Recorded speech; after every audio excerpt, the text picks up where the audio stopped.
d'arrivée 2021. Commençons l'année à beauté avec une petite Maxime dans sa cuisine. Faisons des macarons, je vais vous montrer mon processus. Petit disclaimer, il y a des fois que j'ai bien réussi mes macarons, il y a d'autres fois que je les ai ratés. Je ne suis pas pâtissière professionnelle. On verra ce que ça donne cette fois ici, et puis faisons ça ensemble. Alors, première étape, on va préparer nos plaques à biscuits sur lesquels on va mettre nos petits macarons. Mais avant de commencer, je vous recommande d'aller à l'Internet puis imprimer ce qu'on appelle un gabarit pour des macarons que vous allez placer en dessous de votre papier parchemin sur votre plaque à biscuits. Puis ça va vous aider à faire des tirons. Des tirons tout parfaits puis tout pareils pour que quand vous mettez les deux morceaux de macarons ensemble en sandwich, que ça va être plus ou moins la même grandeur. Pour faire des beaux petits macarons qui ont l'air tout beaux puis laissent en top, il faut s'assurer que ton mélange, il n'y ait pas de mouton. La clé, c'est pas de mouton ici. Pour ce faire, on va prendre du sucre blanc, un quart de tasse, puis je vais le mettre dans mon robot culinaire, puis je vais essayer de faire en sorte à ce qu'il devienne le plus fin possible. Je vais le passer une couple de fois, puis je vais utiliser ce sucre-là dans ma recette. Une autre chose à faire pour ne pas avoir des moutons, c'est il faut tamiser la farine d'amande et ton sucre à glacer. Tu mélanges les deux ensemble, mais on va le tamiser 2-3 fois pour s'assurer qu'il n'y ait pas de moutons. Puis s'il reste des petits moutons dans le fond, on va jeter ça, puis on va retamiser encore. J'ai tamisé une première fois. On peut voir des petits morceaux dans le fond qui semblent pas vouloir se passer à travers des petits trous. So, pas de problème. On va juste jeter ça. Et on va recommencer, on va retamiser une deuxième fois. Mais regardez comment que ça fait quelque chose d'assez fin et pas non motonneux. OK, costume change! Shout out à notre équipe canadienne de hockey junior. Mes 3 œufs qui étaient à température pièce et j'ai utilisé juste les blancs d'œufs. Je les ai mis dans mon malaxeur avec le fouet. Je les ai fouettés pour environ 1 minute pour que ça fasse un petit peu de brou sur le dessus. Maintenant, je vais ajouter notre sucre qu'on a mis dedans mon robot culinaire pour le rendre plus fin. Je vais ajouter ça aux œufs ainsi que de la crème de tartre. Qu'est-ce que ça mange en hiver de la crème de tartre? C'est une bonne question. C'est quelque chose que j'utilise avec mon glaçage pour mes biscuits. J'utilise avec des meringues. En général, c'est utilisé avec des blancs d'œufs. Puis ça l'aide à sécher et à ajouter du volume, apparemment. Ou apparemment, comme ma mère Robert disait. Voici, ça a l'air comme ça. Et puis, tu peux acheter ça dans le département des épices, là, à votre magasin préféré. Pour la partie super importante, c'est comment mélanger. Je vous reviens après que j'ai mélangé ça. OK. So, j'ai fouetté mes blancs d'œufs avec le sucre et la crème de tartre jusqu'à ce que ça forme ce qu'on appelle des stiff peaks. Si vous regardez en bas ici, j'ai aussi ajouté de la couleur. Vous pouvez faire ça. Mais n'utilisez pas les regular food coloring, ceux qui sont très liquides, parce que ça va juste ruiner votre mélange. Moi, c'est du gel food coloring que j'achète. Tu peux acheter ça à Michael's ou Bulk Barn ou des places comme ça. Puis, c'est que ça prend beaucoup moins de gouttes de couleur pour faire la couleur, puis ça dilue pas ton mélange de biscuits. Moi, j'ai décidé de faire des biscuits bleus, j'ai ajouté du food coloring, puis comme vous pouvez voir, c'est ce qu'on appelle stiff peaks, c'est que ça reste debout quand tu enlèves le fouet. Maintenant, on va enlever ça. On va ajouter notre mélange de sucre à glaçage et farine d'amande qu'on a tamisé, et puis on va mélanger. Puis c'est ici où c'est très important, c'est ici où you can make or break. Tu make or break tes macarons. Alors, tu fais ce qu'on appelle du folding. So, c'est juste de continuer en prenant du dessous au dedans et puis mélanger la farine et le sucre dedans jusqu'à ce que vous ayez une certaine consistance.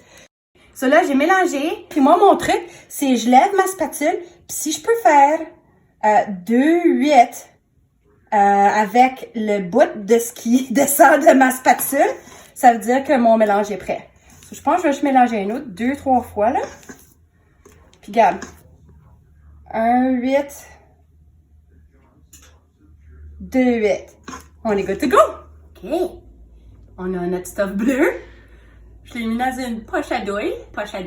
Dans une poche à douille. Et puis là, on va les mettre sur notre plaque à biscuits où on a mis notre gabarit pour nos macarons. Oh, j'ai pas coupé mon trou assez gros. J'ai agrandi le trou de ma poche à douille. On va mettre notre mélange où est-ce qu'on a mis la marque de notre trou. Et maintenant qu'on a enlevé nos frustrations, c'est le temps. On le laisse sur le comptoir pendant 15 à 20 minutes. Le but, c'est que le macaron comme tel forme une petite croûte.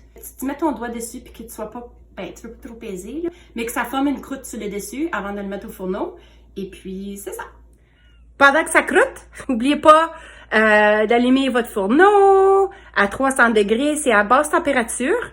Moi, même que je mets mon fourneau à 295 parce que le mien chauffe chaud. Pendant ce temps-là, aussi, on met les plaques une à la fois dedans le fourneau, juste parce que ça a besoin d'air, puis je trouve que c'est comme ça que j'ai eu les meilleurs résultats. 15-20 minutes, on touche le dessus, ça fait une petite croûte. Je peux pas passer à travers, vous pouvez voir, il y a comme une petite croûte par-dessus. C'est prêt pour le fourneau. J'aimerais aussi dire que des fois, ça prend plus que 15-20 minutes. Ça peut prendre une demi-heure. Certains cas jusqu'à 2 heures. J'ai jamais vu jusqu'à 2 heures. Une autre petite chose que j'aimerais mentionner, c'est que si vous êtes pour travailler avec des blancs d'œufs, par exemple un gâteau aux anges, une meringue, des macarons, prenez mon avis et faites-le pas quand il pleut. S'il vous plaît. C'est presque impossible à battre des blancs d'œufs de la bonne façon quand il y a trop d'humidité dans l'air. Le fourneau est sonné. Je les ai sortis du fourneau. Ils sont maintenant sur la plaque en train de refroidir. Ils sont très refroidis, ils sont parfaits. Vous allez remarquer qu'il y a ce qu'on appelle le pied. C'est ce qui fait le look du macaron que tout le monde recherche. C'est ce qu'on appelle le pied. C'est le mot technique, demandez-moi pas pourquoi.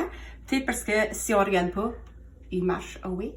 En tout cas, j'ai un macaron ici que j'ai déjà comme squishé. Je voulais juste voir parce que si vous avez pas de pied à votre macaron, c'est probablement parce que vous avez pas croûté le macaron assez avant de le mettre dans le fourneau. Ou vous avez peut-être trop mélangé votre mélange. Ça, c'est très important, la partie où on mélange. Si vous avez un dessus qui est un petit peu pointu, ça serait parce que vous avez pas assez mélangé votre stuff. S'il est bossu, c'est parce que vous avez pas tamisé votre farine. S'il est craqué, c'est parce qu'il y avait trop d'air. Si la coquille est vide, il y a 3 raisons. C'est soit parce que les blancs d'œufs n'ont pas été assez fouettés, ou si vous avez peut-être trop mélangé, ou vous avez peut-être sorti du four trop vite. Comme je dis, les macarons, c'est pas facile. Ici, je l'ouvre, c'est moelleux à l'intérieur. Tant qu'à moi, c'est beau et parfait. Là, ce qu'on va faire, c'est qu'on veut ajouter du glaçage. Et puis, j'ai déjà préparé un petit glaçage simple. C'est beurre, sucre glacé, vanille, lait. Là, je vais juste remplir le milieu avec ce beau petit glaçage. Voilà. Là, on met l'autre côté.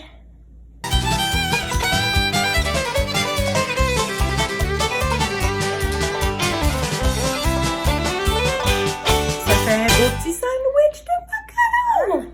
Là, la partie la plus difficile, par exemple, puis je vous dis tout de suite, ça vaut la peine, c'est de les mettre au réfrigérateur jusqu'à demain. Les manger juste le lendemain, parce que vous allez voir, ça va être 3 fois meilleur. Mais, comme cook, vous avez certainement le droit d'en manger une coupe d'avance. Je vais mettre ça au réfrigérateur, ça se garde 3 jours.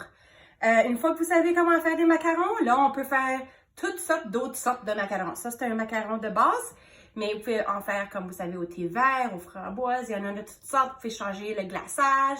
Vous pouvez vous aventurer. Vous pouvez même décorer avec des dragées ou des sparkles ou, peinturer dessus. En tout cas, utilisez votre imagination. Faites comme vous voulez. Mais une fois qu'on a la recette de base, on peut faire plein d'autres choses. Merci d'être là avec moi. À la prochaine!